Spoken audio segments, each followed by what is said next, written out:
Judge here, aka Chef Big Head, of course. Welcome to the latest installment of Recipes Off the Rails.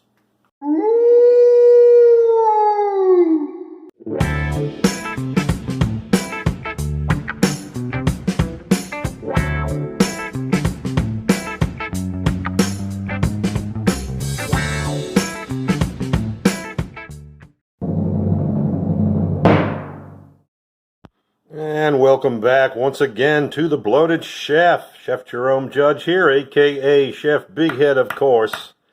And our first mise en place on the big booze board is some beautiful, nothing but the finest European tuna in olive oil. Psst, it's Walmart brand. I also have some rigatoni, tuna, pasta. I'm gonna get some flour. I'm gonna make a little cream sauce. I've got some lobster base, onion powder, smoked sea salt, black pepper, and a topping. Yes, Uptown Tuna Noodle Casserole, also known as mac and cheese with tuna. Coming at you, Loaded Chef style. All right, let's get our legwork out of the way. We've got a pot of boiling water, which we are going to, salt heavily. Add some oil to that. Once we bring it back up to a boil, we'll start cooking our pasta. Alright, we'll go ahead and take all those odds and ends from the crackers, get them in the Robo-Q, give that about a minute, and watch what a good looking breadcrumb this creates. Already pre-seasoned and ready to go. Oh yeah. And now we'll knock this onion out. Now remember, do not try this fast at home, you will lose a digit. And we'll finish up with a little bit of that fresh parsley. I already had some pre-chopped green onions, so mise en place number 2 complete. Alright, time for a quick savvy secret. Take about a half a cup of that nice starchy pasta water, set it aside. Now we're going to drain our pasta. It's cooked less than al dente, and we're going to shock that as quick as possible so it doesn't overcook, okay? And here's what we're looking for. See how they're kind of still stuck together? Just a tad bit of left to the tooth. Alright, moving along, we have reversed and gone to the small board. Now there's our pot, which is preheated, with about a stick of butter and a half a cup of olive oil. And now we'll begin phase 2. Start cooking those onions, sweating them very lightly over medium-low heat. And of course we'll season. Now I've been using smoked sea salt. It's my new toy, but you can use regular salt, kosher salt. And of course some cracked pepper. Season it every level, people. And I'll let that go for about 2-3 minutes. Now then, 2 to 3 minutes later, we're going to go ahead and add 2 heaping tablespoons of garlic to this mix and cook that for about 2 to 3 minutes more. Now we'll start building our roux. We'll add 2 cups of flour and see how that looks and feels. You want to add your flour a little at a time. Make sure your roux has some moisture left in it. You don't want to just dump it all in because you can't take it out, right? So if you look, you see a little bit of glistening and moisture, and that's an indication that it's time to start adding our liquid. So we'll deglaze with just about a 1/4 cup of white wine and about 2 tablespoons of fish sauce. That's right. We'll cook that through, make sure the wine cooks out and the flavor of the fish sauce remains. All right, and now we'll start adding our vegetable stock, about 2 cups at a time. Never all at once, remember.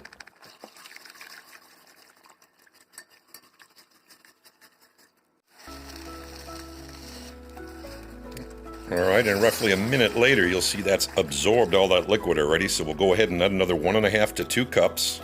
Okay? Cook that up a little bit more. See how much more it gets absorbed. Check the thickness. It looks pretty good, so at this point, we're going to add a teaspoon of lobster base. That's pretty bold, so you don't add too much. We're going to let that go for a little bit. You see little bubbles? It's got a nice smooth texture. Alright, at this point it looks super nice. It looks super creamy. You can see it clinging to the spatula there. So now we'll go ahead and actually add some heavy cream to it. We'll call that 1.5 cups. Whip that through, make sure that's fully incorporated, and let that go for about 2 to 3 more minutes. Little bubbles, little bubbles. Now we've got to add some acid to this dish because it's an incredibly rich dish. So we're going to squeeze the juice of 1 full lemon.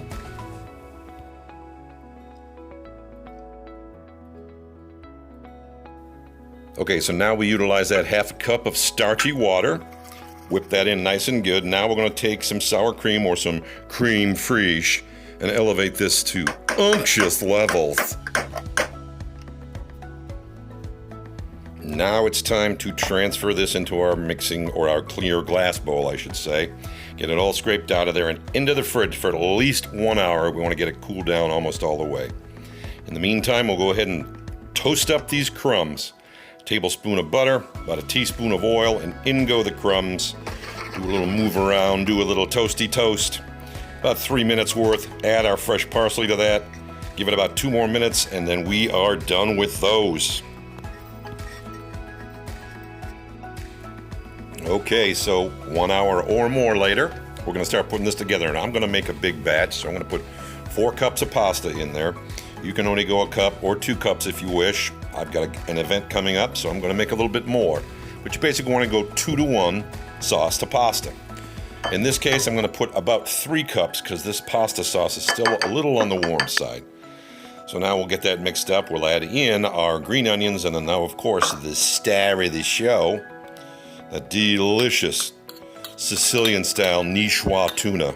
Wrong. No, really, you can get a good tuna or even a halfway decent tuna, and it's still all going to taste quite the same. All right, we'll go ahead and do a little pan maintenance, and now we begin to put it all together. Load it up. That's a 9x9. Typically should hold about 8 cups. We'll throw about 2, 4, maybe 6 cups in there. And we're going to save a little bit for the small casserole and tester dish. And of course, that's always what we're going to use. I'm going to freeze the big batch for the patty. And we're going to test this one right here. All right. So we're going to get our breadcrumbs, our cracker crumb topping on there. We're going to preheat our oven to 450 degrees, and what we want to do is get that interior hot and the top brown, just like so. Oh, listen to it. You can actually hear it. It's hissing. Oh, yeah. Hashtag OMG. Woo!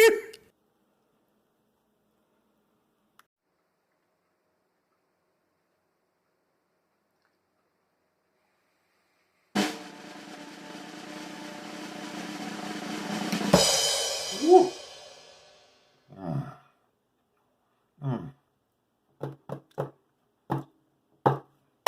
Wow. You get tuna right away. But the thing I'm catching most, all that wonderful flavorful cream sauce, but the pasta's held together. That's why you gotta just barely undercook your pasta, even not quite al dente. And it cooks up perfectly. Since I use the little rigatonis, or the mini riggies as we call them, it just sits there and kind of carries that wonderful creaminess in there. Good Lord. Yeah, this is easy. This is easy. Can of tuna or 2. Flour, butter, vegetable stock if you're a vegetarian, chicken stock if you're not. And you can do anything with it. It's kind of the basis for any really great mac and cheese, is starting with that cream sauce. Yeah. Hell yeah! I hope you enjoyed this one. Look for the next one. And remember, subscribe, like, leave a comment, and share with your friends. I'm out. Peace and love.